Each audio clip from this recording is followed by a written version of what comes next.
I'm funny how? I mean, funny like I'm a clown, I amuse you?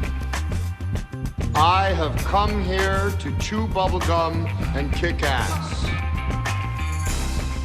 I'm 37? I'll have what she's having.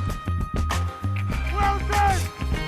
Well done! Hi everyone, Hello. welcome. Hi. Hello.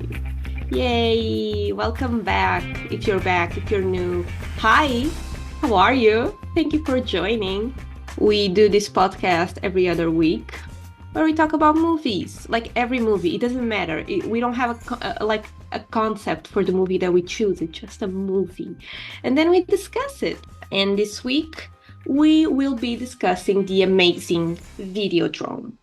As always, remember, if you haven't seen these movies, be aware of spoilers. We cannot guarantee that we will not be spoiling something from you. I feel like spoilers can be so subjective. Like, what is a spoiler to you? What is a spoiler to me? Might vary. So take that into account. If you haven't watched Videodrome, I don't know what to tell you. Go and watch it and then come back, or just keep on listening and then go watch the movie. It's your choice, but I think for me, like the main thing with spoilers is if there's like this big, huge twist in the film or big revelations in the film, that's a spoiler. Like saying like the guy gets into a car, it's not a spoiler. It's something that happens every day to everyone. Unless if he gets in the car and the car explodes. that's a twist. And that's like a major plot in the movie, that the car explodes and the guy dies, and then I mean, doesn't happen in Videodrome though, so like No, it doesn't. Yeah. Although there's I a feel lot like, of guys exploding in Videodrome. yeah, there are different explosions, you see. Like Videodrome explodes in different ways. But yeah, I feel like Videodrome is one of those movies that a lot of people know about and have watched. I don't feel it's an unknown movie. I mean, it's a movie from the 80s. It was made in 1983 by the one and only David Cronenberg. I mean, a lot of people are familiar with David Cronenberg's filmography. So, and I feel like Videodrome is one of the most known ones. But I Well, I mean, think I love David Cronenberg. I know you do. I Yeah, love I know you David do. Cronenberg. This movie came out, I was like 4 years old. So But you didn't watch it at 4 years no, old. I didn't. I watched it when like in my late teens. It wasn't my introduction to David Cronenberg, but it was one of those things that people would be like, oh, if you think Cronenberg is fucked up, watch this. Yeah, he has that fame to him. Yeah. Actually, my first film that I saw from Cronenberg was The Fly, was his remake on the film The Fly. And Okay, I that haven't left an watched that impression. one, but I know a lot of people like that one, The Oh Fly. yeah, it's an amazing film. It's a remake from a film from the 50s, I think. And the original film is actually very funny. It's very funny because it's like the way they imagine things, like with their technology, of course, everything that was available, because it's a sci-fi film and they are trying to A sci-fi figure film out. in the 50s? Oh yeah, there's loads of them. There's Yeah? Yeah, there's loads of them. I have a collection of them. Look how I think the 50s, and I go like to this melodramatic American like romantic movies, you see, Oh and no, a little bit there's of loads. noir, like this is, and some westerns, like Yeah, these are the genres that I think about when I think about the 50s. Like I've never thought about sci-fi, but late 50s, 60s. You have huge films, huge sci-fi films, and some of them are just amazing films. Some of them are just yeah. really amazing films. And The Fly is actually a funny one. It's actually a comedy. It's kind of a comedy. Cronenberg made it into a horror film. Yeah, of course. I mean, Which is I don't see Cronenberg not just making comedy, pure comedy, you know. I feel like Cronenberg's horror is not like necessarily like he kind of created this new horror genre, you know, that is credited to him.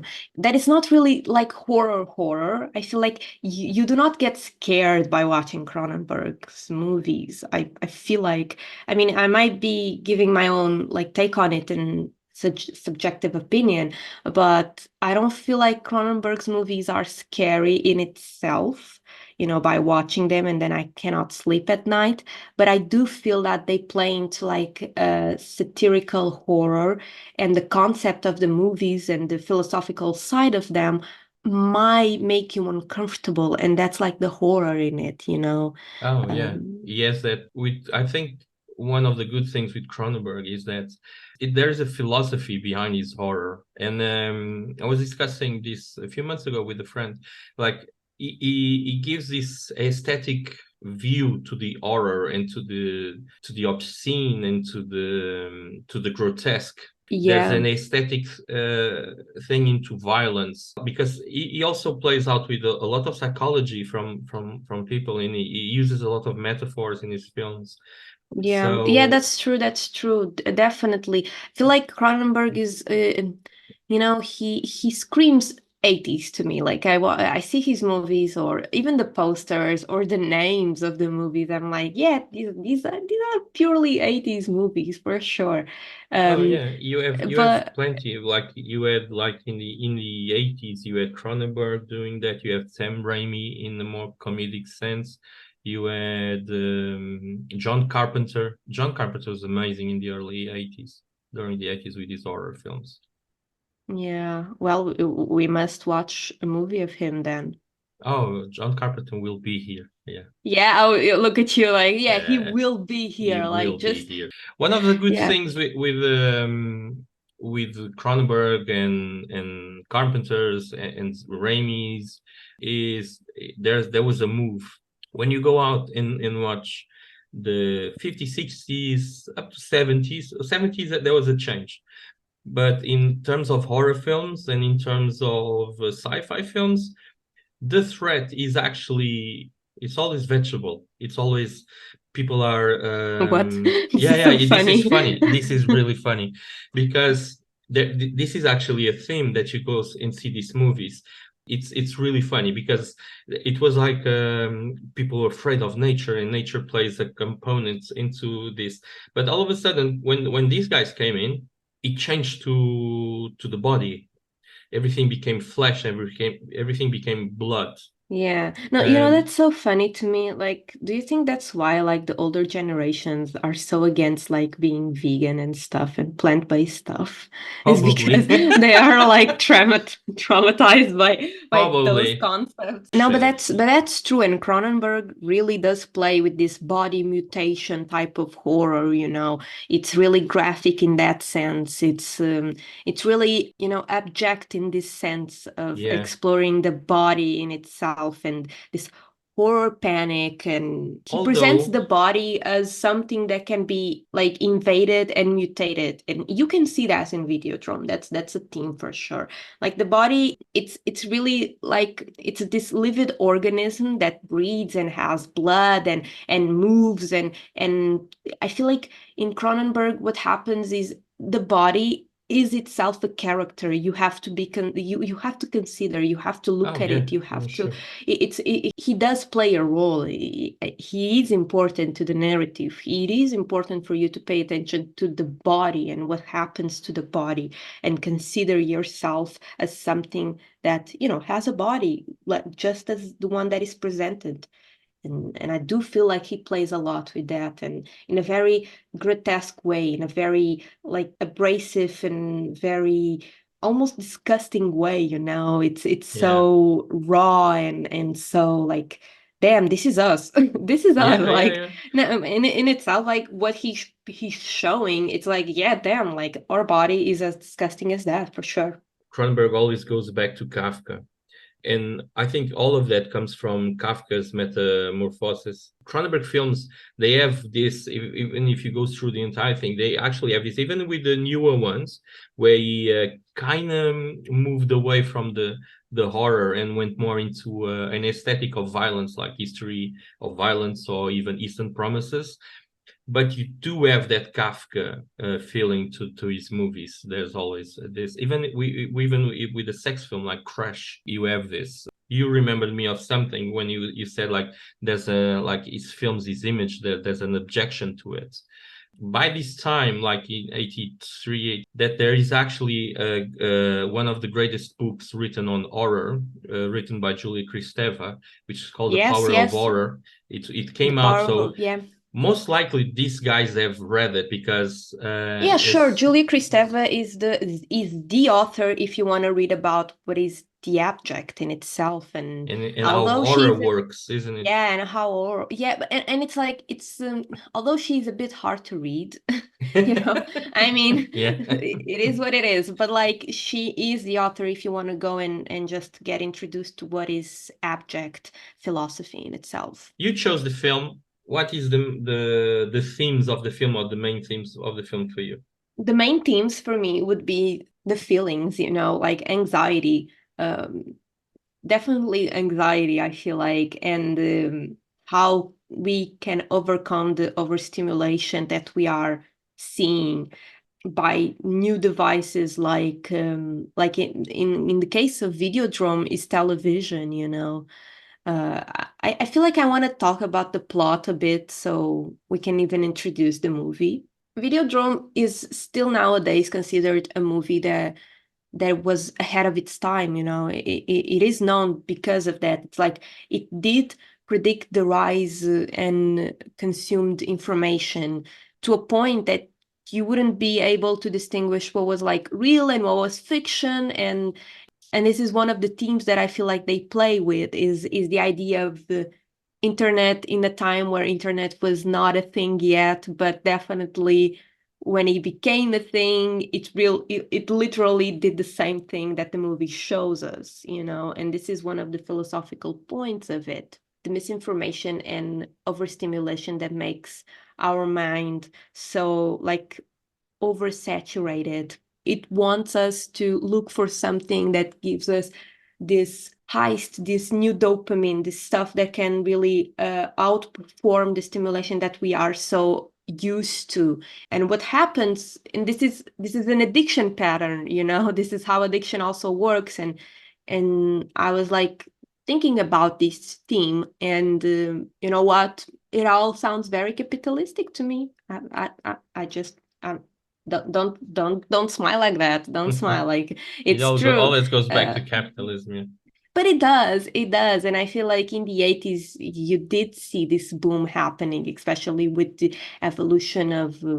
Because this movie also presents you the idea of technology, you know, and when I say technology in this sense, I'm not saying technology in the term that we know of technology as like devices as the radio or TV or your phone or Wi-Fi, or you know, it's not technology in that sense, but technology as more of the Comtean positivist sense, you know, technology as synonym of progress.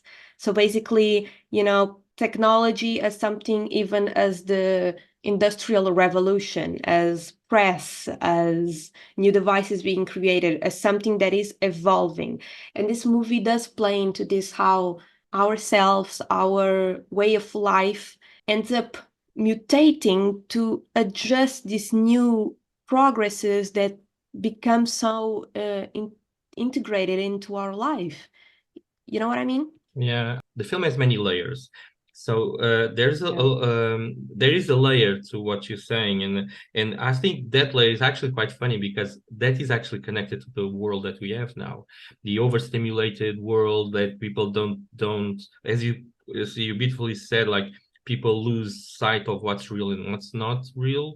In fake news and misinformation goes wild, and all that. And we're talking about the film in 1983, so 40 years ago, and the way the world changes with the overstimulation. Because one of the ideas that Cronenberg had for this film was, if you are subject to violent images, do you become violent in yourself? Which is very funny because actually Kubrick with Clockwork Orange was doing the opposite. It Yeah. was doing exactly the opposite. If you are subject to extreme violence to the point where your body rejects it, will you become more peaceful, like controlled peacefulness?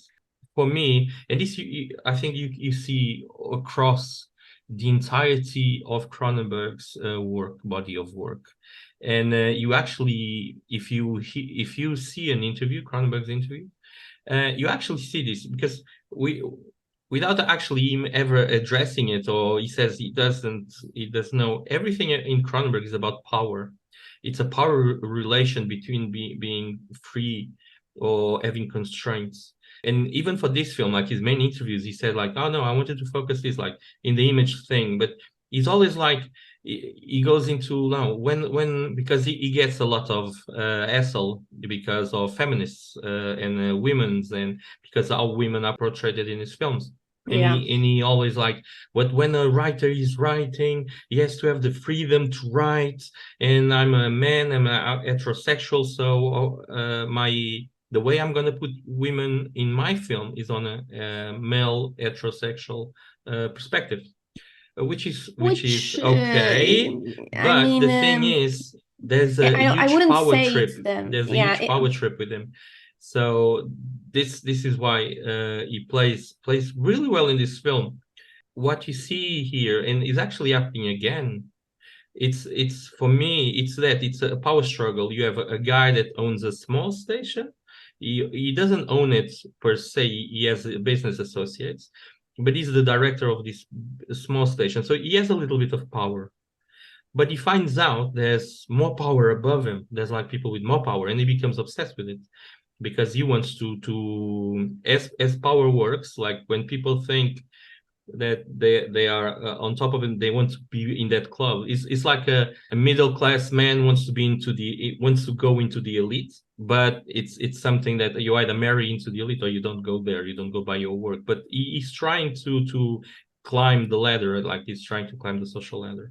And all of a sudden, because he doesn't have the power that he thinks he does, this happens in a lot of Cronenberg films. The male character will explore his power through sex. And the sex scenes in Videodrome are all about that, and all about how he explores his power over women or over that woman, how everything goes up, and he's trying to he's trying to get into the elite. He goes after them. He goes and tries to find them out, and they kind of trick him, saying like, yeah, you can come in, but they can't. It's just a way of them controlling him.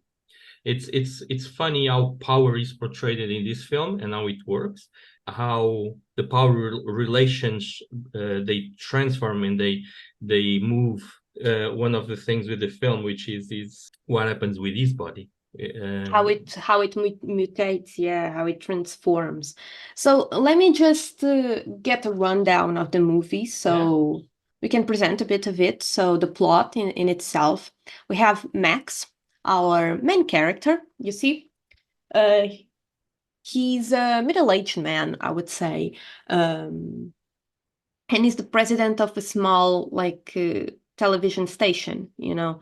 I mean, he works with associates, but he runs this small television station called Civic TV. So Civic TV has a small audience, you know, but although having like this small audience, they still thrive and they keep the work.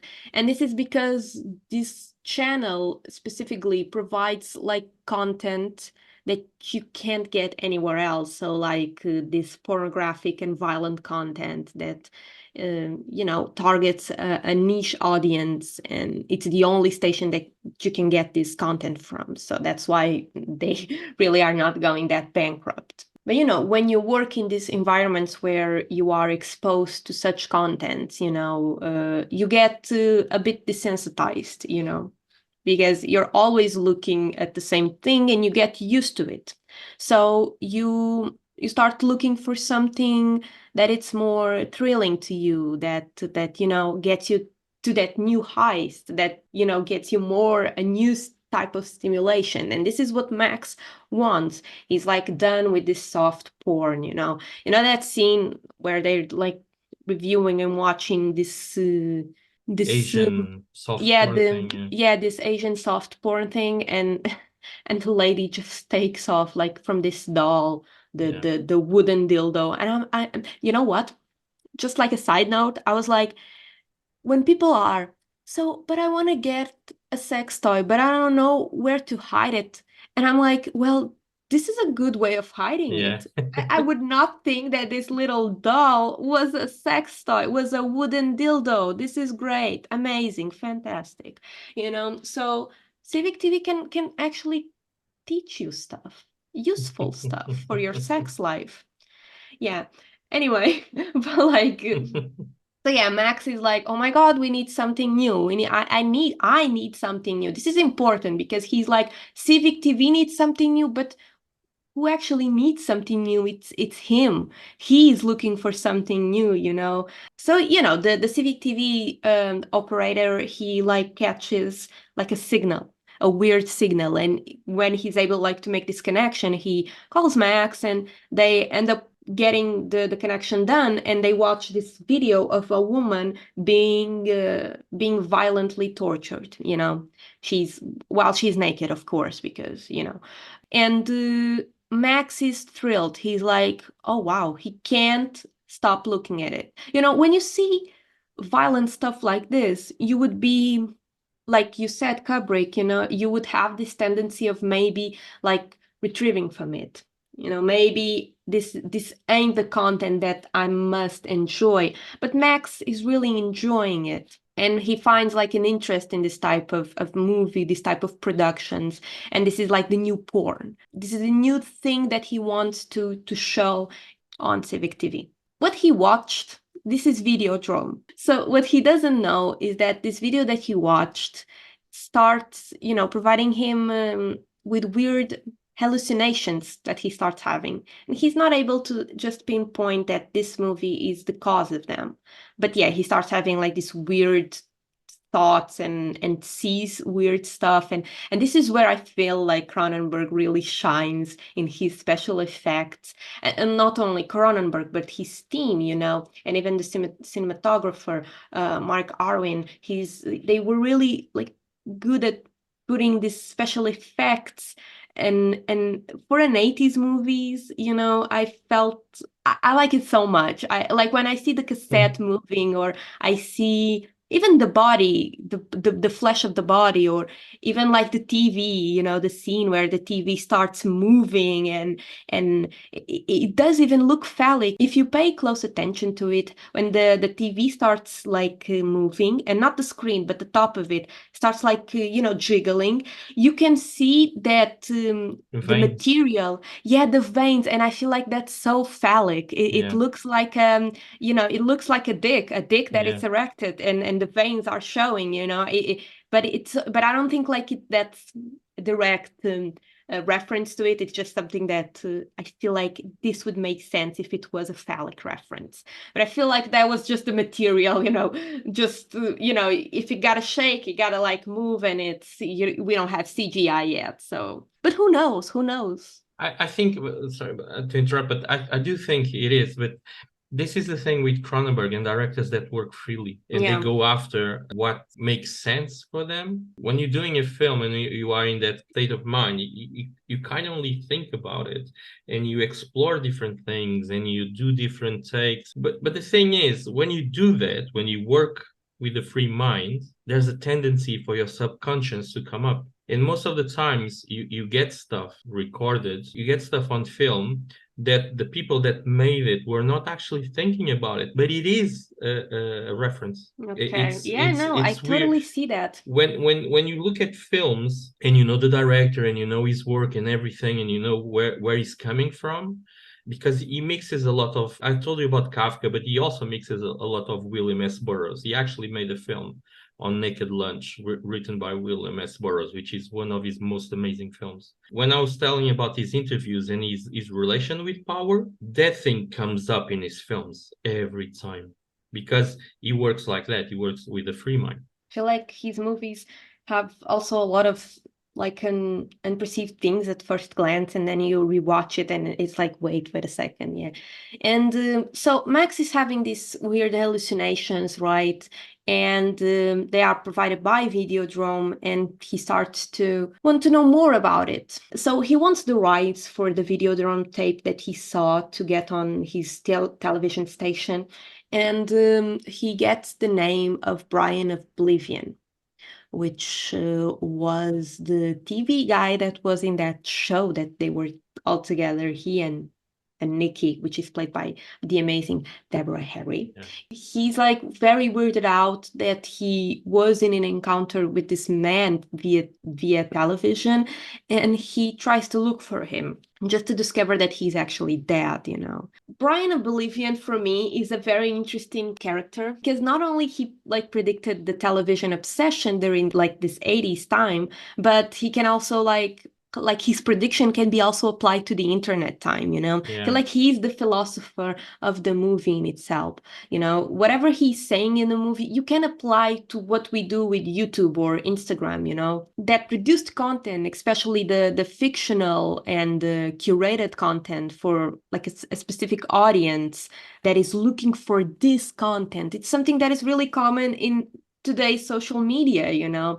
Therefore more people will be invested in the fictional world. That's what we do, you know. Even like doing this podcast really shows that like we are creating an outlet of it's not like it's fiction, but it's entertainment in a way that takes people from living like their day-to-day life, you know, and they really do end up preferring the media and the entertainment via this media that can be fictional most of the times, because at the end of the day, when I say fiction, I say produced, you know, something that is produced at the end before it's published to this audience. So it's perfectly curated for a type of audience, and people will end up preferring this than the real world.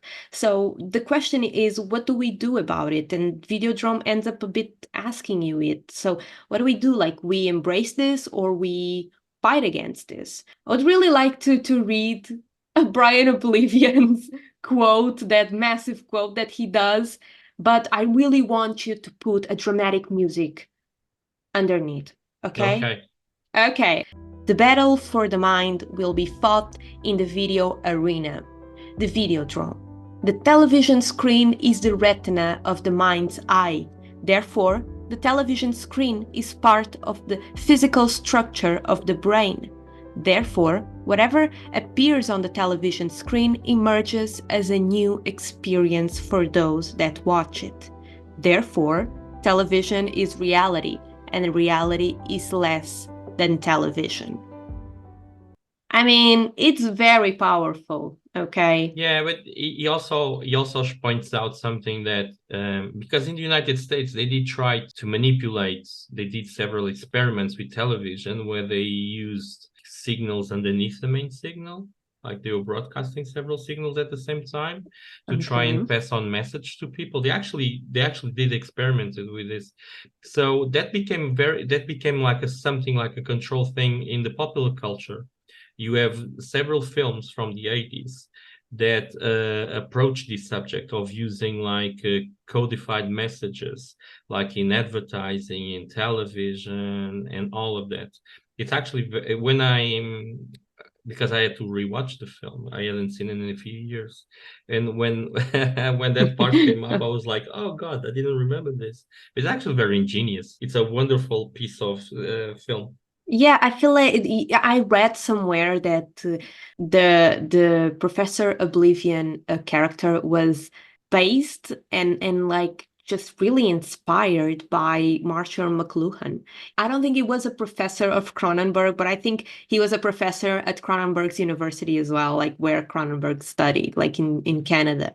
I thought that was so interesting because when I read that, I was like, yeah, for sure, like his character is so, it does look so much like McLuhan's theories, you know, especially thinking about the 60s and 70s, the 80s, everything that McLuhan said about the new medias, the new technologies, and how they would, you know, shape us, how they would enter our lives and be just a part of it in a more metamorphical way. I don't know if this is the correct word, but like they would be a part of us. In itself is like saying what Brian Oblivion is saying, extension of the brain. It's really like a Marshall McLuhan theory, it seems to me. Yeah, but one of the things I find funny, it's the name of the character itself.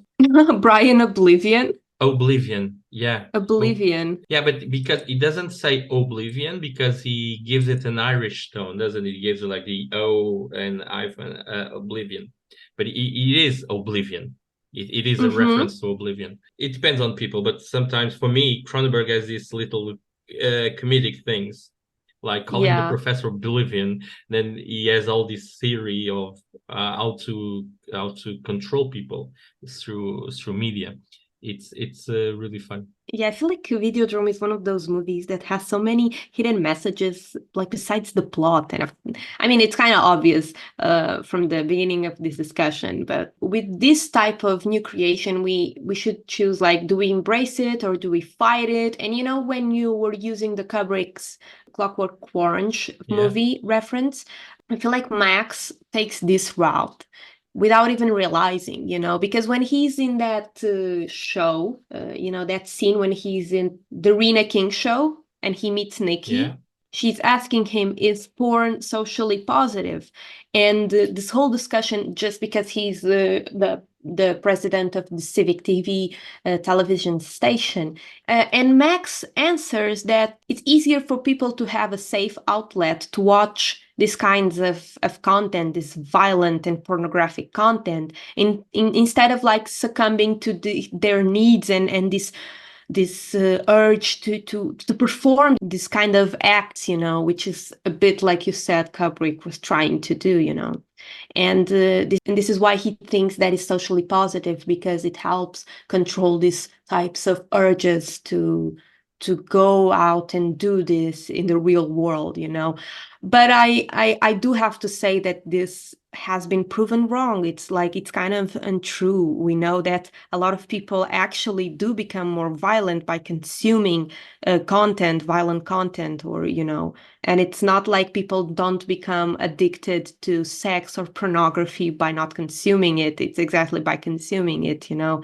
I don't think it's really true what he's saying, or at least I don't feel like nowadays we could use this argument. I feel like people do consume some type of content and, you know, get even inspired to perform it, you know, which it's not like a negative thing, but it depends on the type of content that you're consuming. It depends what you do with it. Also depends on the person itself. Like, sure, yeah, no, for like, sure. I mean, I'm not saying like, everyone is influenced. If you look at Max, Max is a guy that wants power. In the beginning of the film, as you said it, like, he's in the room with his associates, and his associates are like, yeah, I don't like this, I don't like that. And he's feeling that these associates, they're not with him. They're not on the same page as him. And he wants more, because he came to a point, as you well said, where he's stagnated. So he wants more. He wants to go to the other level.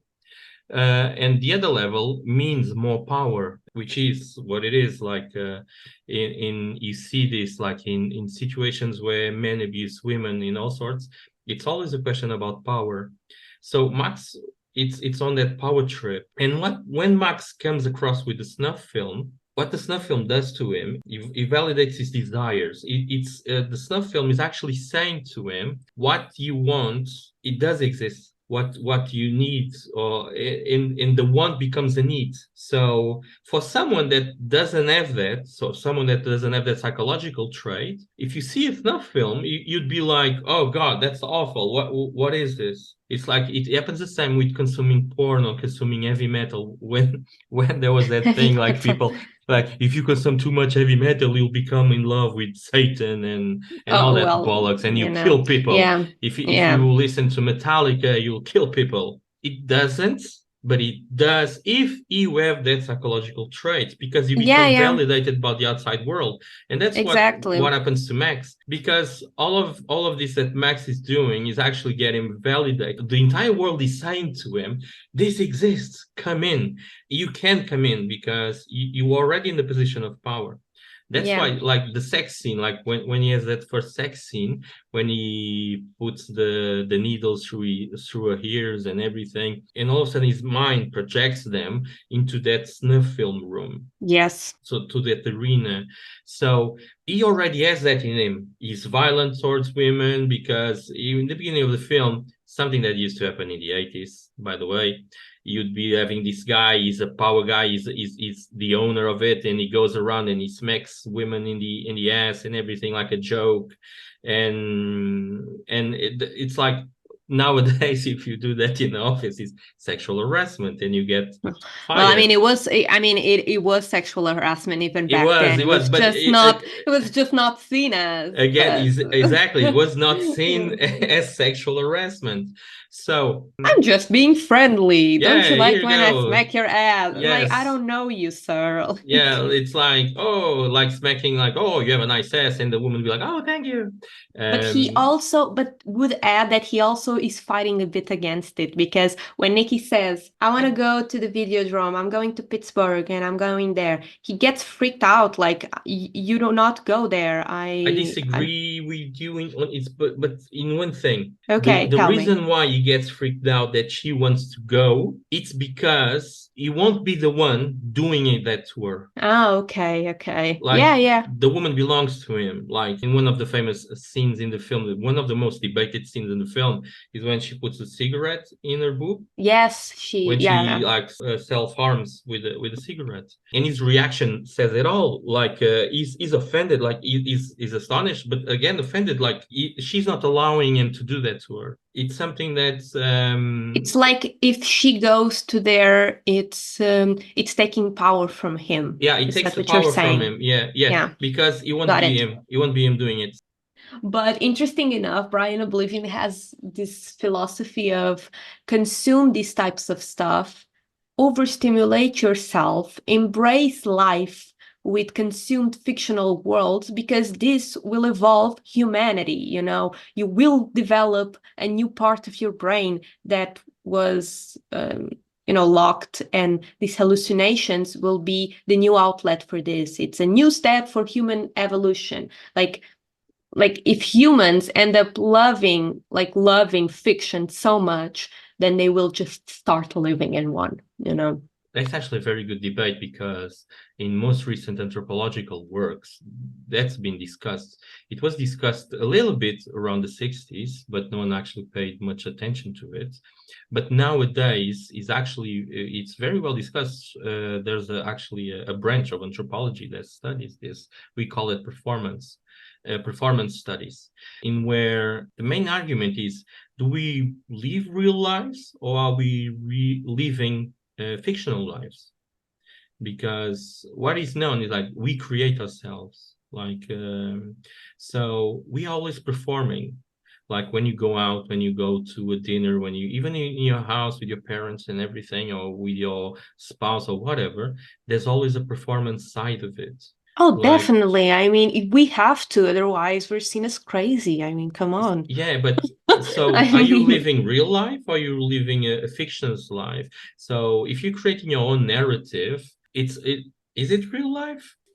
I feel like the way it's asked is a bit pessimistic. It's like, I don't see it as a bad thing, You do end up like, you have to, the human capacity of knowing how to adapt to different social situations, or even different types of personalities. I think that's such an interesting thing that our mind and our character as humans can do. The fact that this performance, quote unquote, because I feel like performance is such a ambiguous term, but a lot of the times it's used as equaling to fakeness, because it's seen performance related to performative art. So it's like something that is fabricated to be.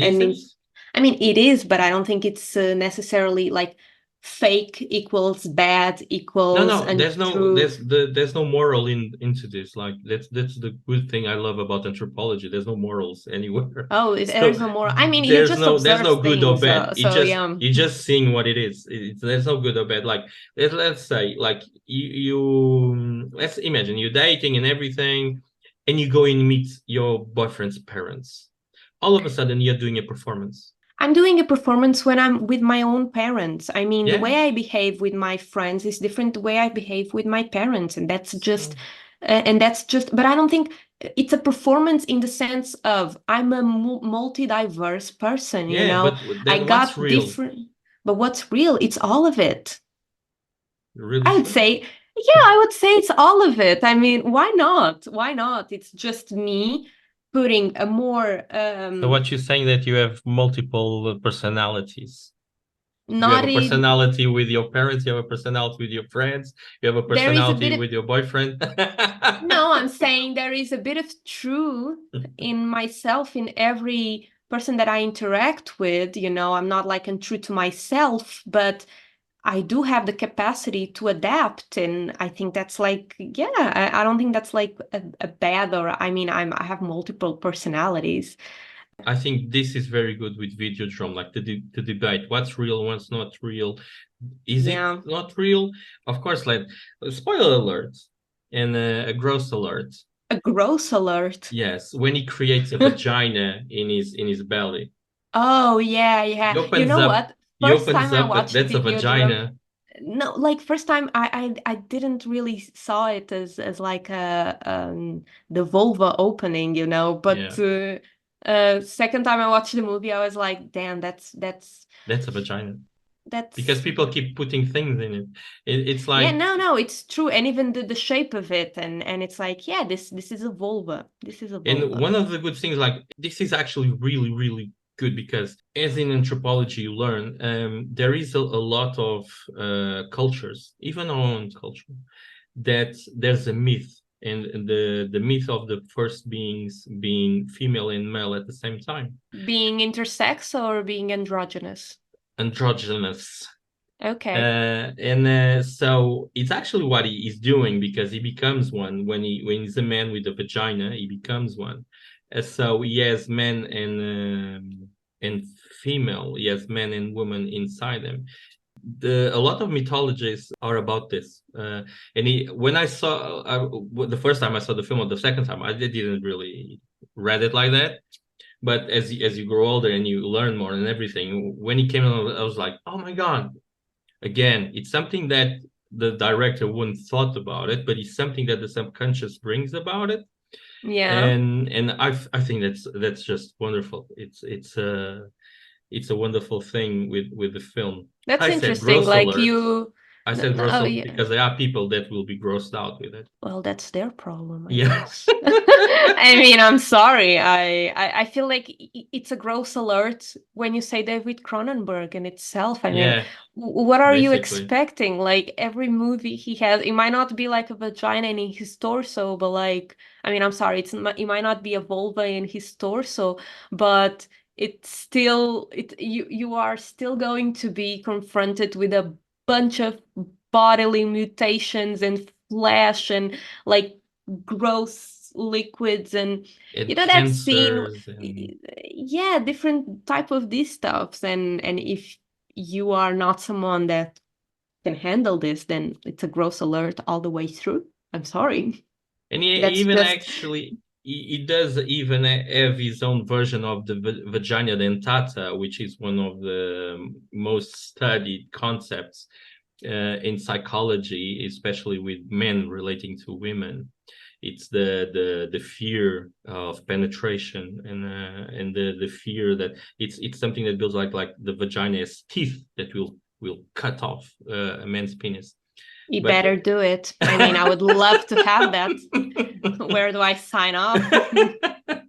and and the thing is, like towards the end, like when the guy penetrates him, right?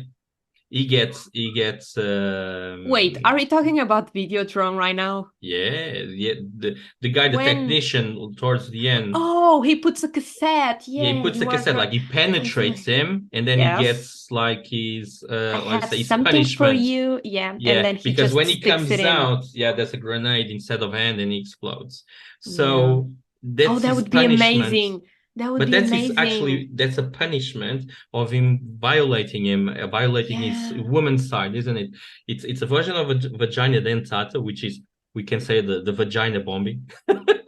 What? No, Because you the guy see, comes out with the hand yeah, grenades.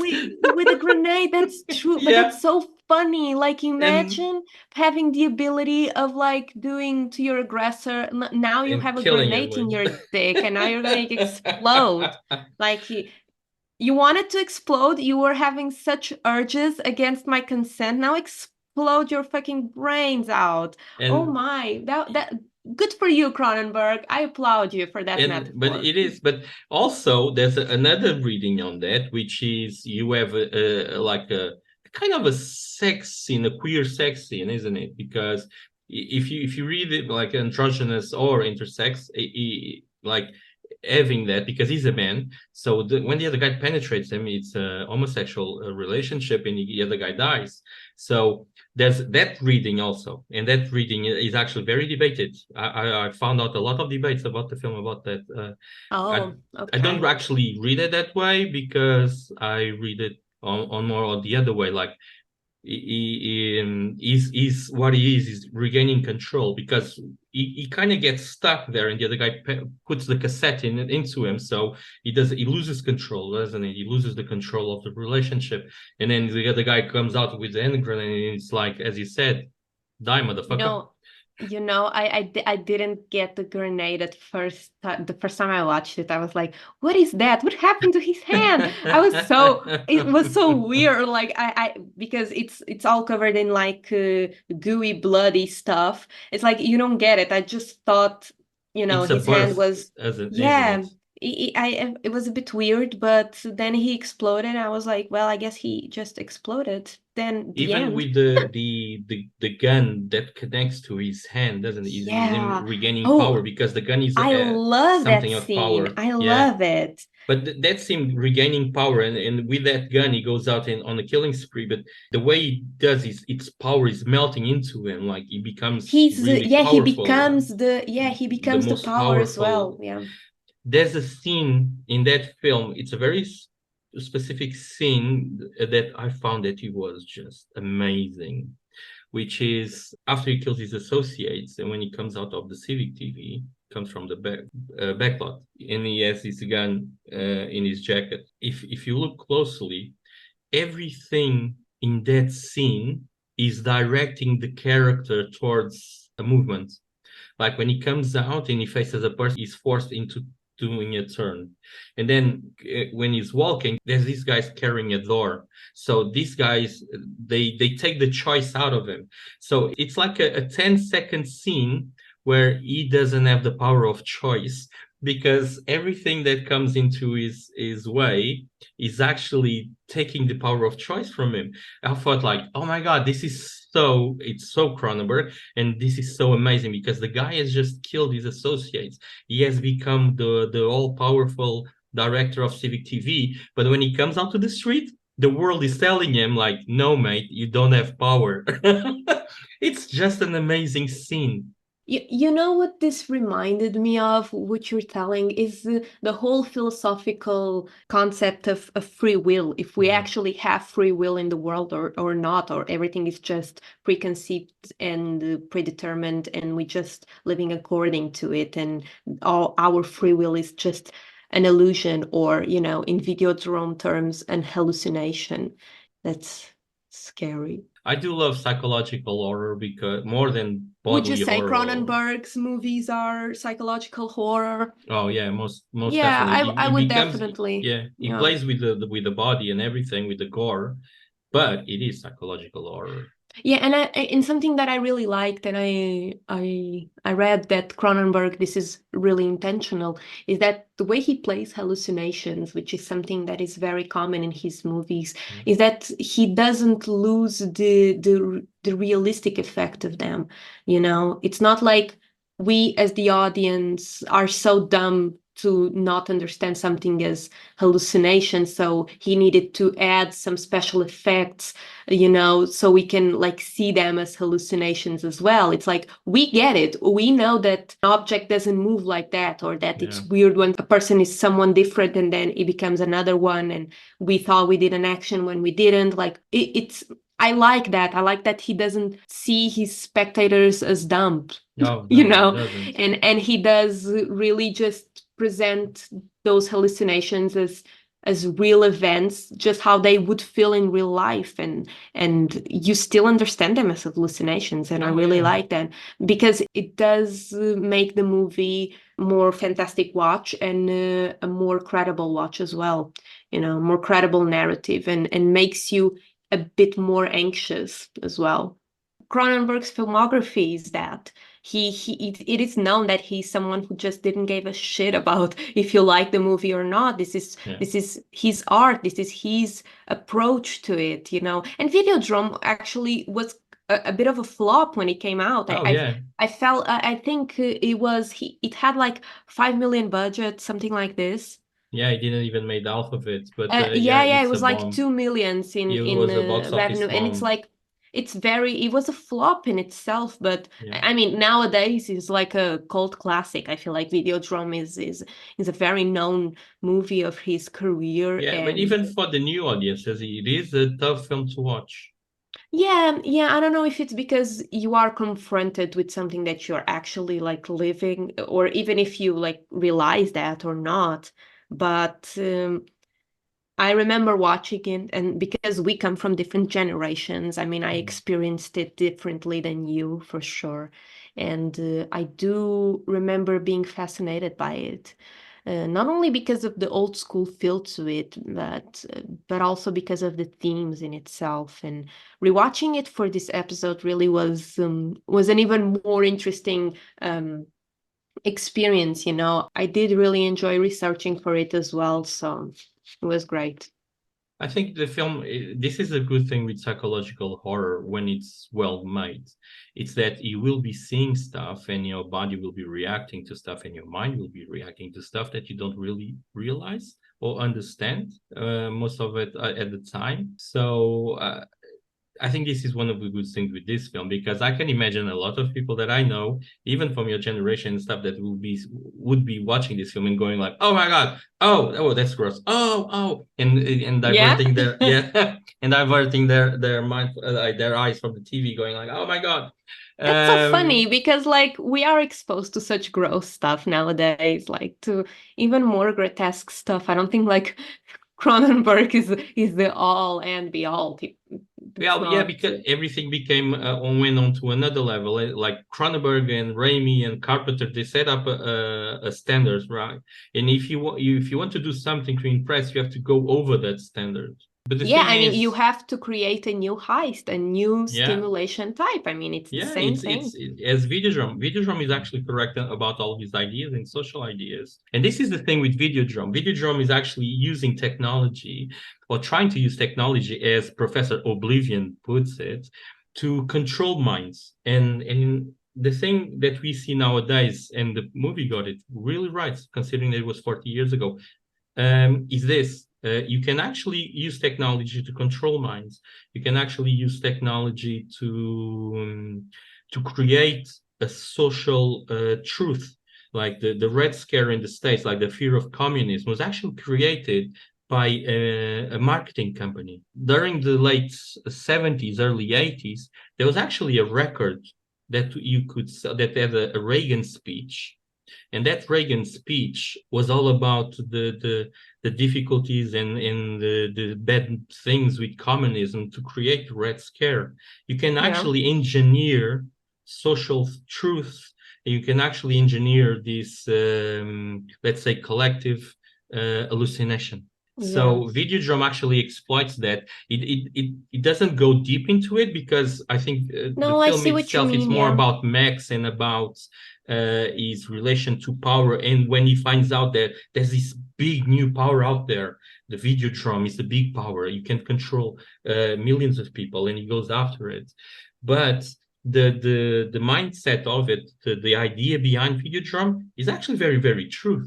In terms of political sense, I mean, it's just every politician would use Videodrome to their advantage. I mean, I feel like that's even something that is kind of used nowadays. Even the media, the way that journalism works, TV outlets and TV news, it's common, and the metaphor is there. It's not even the way that we are completely consumed by our curated fictional content via internet, but it's also when we open the TV, what news do we watch? What channels for these news do we watch? Because propaganda and these political agendas are also curated for a specific public and niche, and we end up believing what we want. And Videodrome also explores that for sure.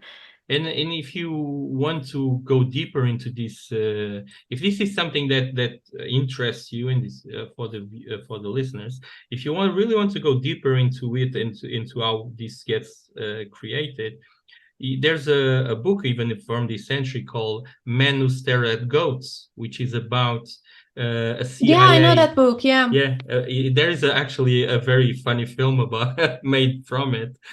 From it. Oh, Yeah, there's actually a very funny film made from it, and this was CIA back in the 60s. How old were you when you watched Videodrome the first time? I think I was like 20 or 19. Oh, okay. You are now 23. Like, don't tell my age like that. We What the already fuck? said, like, in the previous episode. It doesn't matter. Like, So no, but again, you are very intelligent and fascinating woman. You are masters of cultural studies and everything. So whatever. yeah, but you are. What I wanted to say is, like, between your first view and your second view, there's a 4-year gap kind of thing. In that 4-year gap, yeah. you did learn a lot of things and you studied a lot of things. As Yeah. a woman, what were the big differences between watching Videodrome the first time and the second time? You mean in terms of Everything that you thought about the film. everything I thought about the film. Okay, so well, you know what? I definitely watched the movie first time as something that it was very trippy. You know, I'm just because I feel like everything that we discussed during this episode really was about what my second view has brought me with all the baggage that I know of. I mean, when I was like 19, 20, I knew some stuff. I was already in college. So I was connecting to a lot of cultural theory and political theory and whatnot. So it was starting to make a lot of sense in the content that I was consuming, like movies, for instance. Watching it for this episode was much more easier to understand the nuances and like small things. I mean, I hate Freud, but god damn it, like reading, like I hate the man, but like I cannot unsee him in so much that I see, you know, and this comes from, you know, spending time reading and researching and whatnot, is that it stucks with you and you will be seeing stuff. I mean, if you are asking me what I thought about the torture of the women and the whole Videodrome content and the pornographic stuff of it all, it was not a surprise to me. Even the second time watch, I just felt like violence towards the female body is something, especially in male hetero point of view, is something that is very common since since I was a kid watching movies. It's not like a surprise to see that treatment of the sexual interest in the movie, the female sexual interest. But what I did find, and what was new to me, was definitely the more philosophical point of view of the controlled mind, the how can you actually evolve as a human, as the new flesh, like the movie ends up. It did come about that for me, for sure. Yeah. The thing is, when I saw Videodrome for the first time, I was really, really young. Most of it didn't really connect. It was just the gross out of it. I feel like it was just the gross out of it, and it was just the body thing, the body horror thing, and even when he kills the guy that was that was controlling Videodrome, like the guy explodes and he starts deforming and everything. Like, I didn't give any meaning to it. Part. Oh, I yeah. loved it. Like, I loved nowadays, the meaning that I gave to him, like, he kills the most powerful guy that he knows. So for me, what you see, like, it's a cancer. Like, power is a cancer. So you see the cancer consuming him and growing out of him and trying to survive. Power is actually trying to jump, like a virus trying to jump to someone else, but there's nothing there. When you go watch it with baggage of knowledge, you actually see a very different film, and it's actually very funny, because that's one of the things that I like seeing Cronenberg more than once, because from time to time you will pick up on new things, you will pick up on different things. Yeah, you know, like when you asked me that,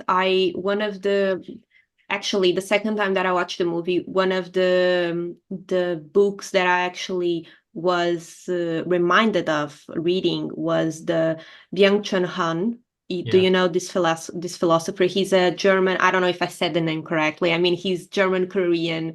I mean, he's from Korea, but he's considered a German philosopher. So he has this very known book. There is the Burnout Society. But I read one of his books, which was called The Disappearance of Rituals, a Topology of the Present, and the last chapter of this book is very small. It's like 4 pages. It's called The Seduction of Pornography. And in this book, he explores this idea of power that you were talking in the beginning, but he explores the idea of the seduction as a ritual, as a play. It's something that is performative, it's a game in itself, while sex is the natural form. It's not a game, it's not a ritual, it's the natural act. When you take that out, his argument really goes through the idea of pornography does not have this component of seduction and ritual. It really takes it all away, and it just this rawness. It does not have an enigma to it, something to desire, to look for. It's like stripped down, and it's just raw sex. I'm not saying that he's not saying that it's like realistic sex. He's just saying that all the mystery behind seduction is taken away in pornography, and it's just presenting to you to this really heist of stimulation, which really contradicts the whole point of stimulation, because it's not a growing thing. It's just here in your face. It's dude ejaculating. So, get off to that, And one of the points that he makes in this chapter, and I do feel like Mac's character is this, I'm going to say it, like, he's a narcissist. I mean, the whole idea of the pornographic pleasure and you wanting more comes from yourself. Is like you are looking for this immediate consumption, immediate heist.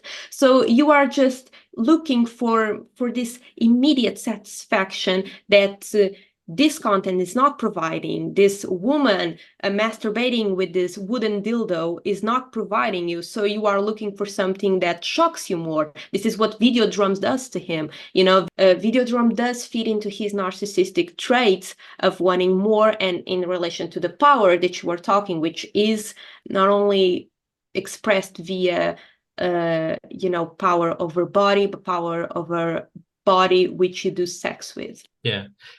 I would add that all people, men and women, because you actually have this in women also, men and women that are power bounded, or they have this big connection with power, they're all narcissists. So it is because everything is for them, it's towards them.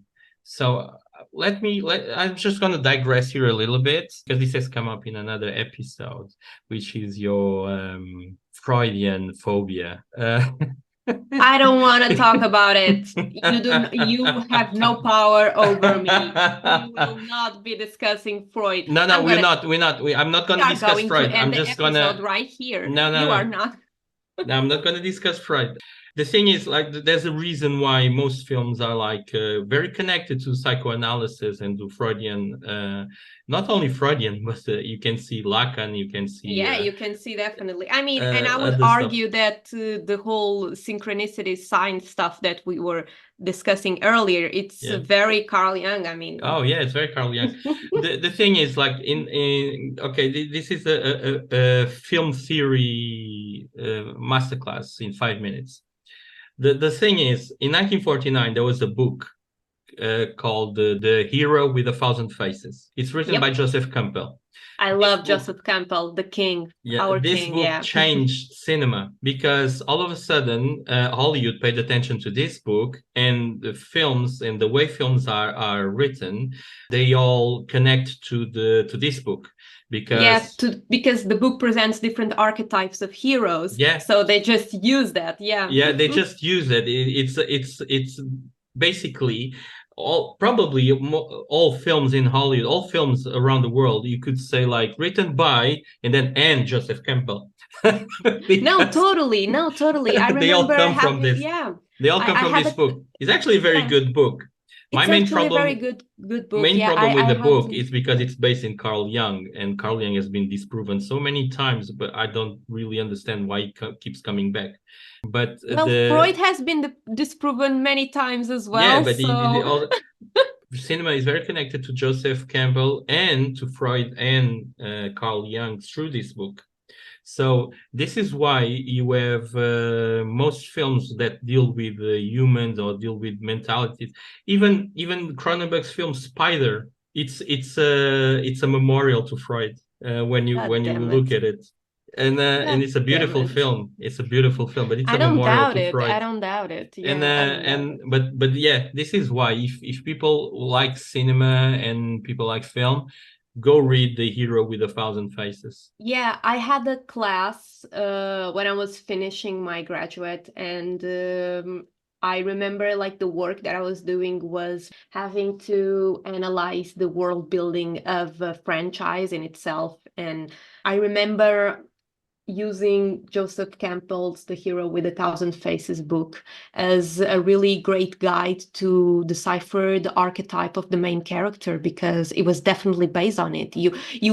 Like Joseph Campbell can be telling you about, the Homeric heroes of the ancient Greek world, but you will find a way to connect that with, I don't know, Nowadays, man, with nowadays, with a franchise you want, with a hero from a movie, from a TV show you want. You will see that it has the signs, it has the common traits of the same hero that he's describing, and that's and I definitely agree with you. Like it's there, it's there. It's amazing again, inspiration. Yeah. grabbing in Joseph Campbell, let's go to a question a few minutes ago, saying like, how real is reality then? Reality is real as much as I want to. I mean, God damn it, Bruno! Like it's 11 a.m. Okay, I do not care. I live You in my said you own were fresher reality. in the morning, so Yeah, well, I am, but like, God, my philosophy classes were like at 8 p.m. when I was in college. Okay, I hated them. I was hungry, I was sleepy, I was like, I don't care, man.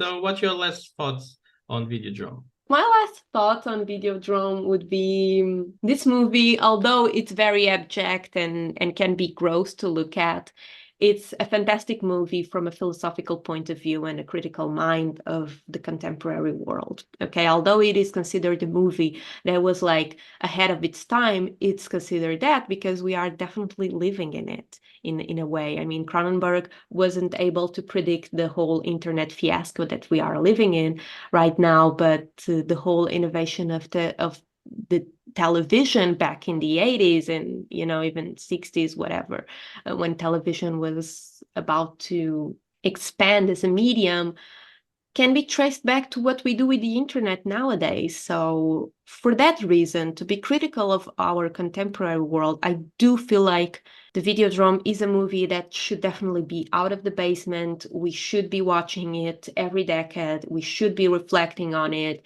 And yeah, we should hallucinate. I love hallucinations. I love it. This is not a pro-drug channel, okay? Just putting out there. I just think that it's cool when we see stuff that aren't there and then we think they're When you there. daydream. Yeah, I love daydreaming. I love it. I love it. That's my reality. That's my reality. Yeah. It's daydreaming. I mean, no one can tell me otherwise. What do you think of Videodrome? What are your last words to it? Huxley said something that the progression of technology is only a way of us going backwards. Which is really funny because Yeah, I love it. Love it's it. actually what you see in Videodrome. Like you have this new technology and everything, but Yeah. this new technology is allowing him to become more like raw, more natural, more violent, more because Yeah. it's doing all that. It's going backwards. It's like he loses all his sociability, like everything, all his social skills. He loses throughout the film. Yeah, daydreaming is important. I think Videodrome, as you said it and well said, that it is a film that's worth discussing because you will be discussing things that goes way more than the film itself. And this is when the film has this ability, it's such a classic film. It's such a wonderful film. Like people that haven't seen Videodrome, if they are listening to us, they'll be matching stuff and then they'll put in Videodrome and they'll watch it and they'll be like, because remember, this is an 80s film. Yes, all the 80s production, all the 80s colors, all the 80s clothes and all that. Which personally is a favorite of mine, but to each their own. Yeah. So there might be a cultural shock to it, especially if you're from Miha's generation. My generation, we grew up in that. We grew up in that world, so we dressed like that in those years. So yeah, it is definitely a must-see film. A must-see film. I'm very suspicious of it because for me, the entire Cronenberg filmography is a must-see. Yeah, you are really a fan. You really like him. Yeah. Oh, I love it. I love stories about. I always loved stories about the human mind, the human condition, and the fragmentation of human mind. That's where Cronenberg actually is a master. He's showing our person starts to fragment their own mind. It's beautiful. You don't know that, but like the first time that we talked was for you to say, oh yeah, so like Cronenberg, what do you mean? I don't know if you remember that, because I was saying, oh yeah, I want to do this research that has, we were in that meeting, and I was like, oh yeah, I want to do like this research, stuff from the past that, is very nostalgic, Cronenberg, and you were like, Cronenberg, like earlier work? What do you mean Cronenberg? And I was like, okay, dude. Yeah. Okay, then. Yeah, I remember I even gave you like, you must see this film and that film. And you must see this and this. And I was like, this dude, this man, just chill. Yeah. I have my own list, okay? I have my own list. Yeah, I remember you being like very, very uptight and we're like, oh no, I know what I'm doing. I'm 22 years old. I know or 21. I know what I'm doing. I know the entire world. I know everything. I was not doing that. I was not. That was your thing. One of the things that in one of those meetings we were talking about, and I was telling like about the film project that I had. The film project was called "And Devil Created Women," and you're like, you can't say things like that nowadays. Oh yeah, I remember. That's cringy of me. Yeah. I mean, I grew up. I mean, you can't say stuff like that, but it's because yes, it created, and we are amazing. In the end of it. Yeah. So people, if you want to talk with us through our social media, find us on Instagram, on Twitter. You can go out and buy us a coffee and talk to us through there if you want, if you prefer. Buy us a warm one because cold coffee very cold sucks. Here. And cold coffee sucks in general. Oh, yeah, so in general, yeah. Although I always let my coffee just sitting there. Yeah, just it's too hot, and then I forget about it, and then I drink cold coffee, and it sucks, and my day is ruined. So you know what? Buy us a warm coffee. Yeah. Anyway, thank you so much for listening to us. If you have watched Videodrome, tell us what you thought about it. Tell us themes that we haven't discussed, or if you have and something that we said was interesting, chat with us. Tell us. I mean, would love to hear your opinions. It's amazing that we can create this community with people who also like these movies and just chat about them. It's really chill. If you haven't watched Videodrome, what are you doing? Just finish this episode and go and watch it. Oh, most definitely. Some of the readings that we have referenced will be linked down below, as well as our socials. Take care of yourself, and we'll see you next episode with a new brand movie. See you guys. Bye-bye.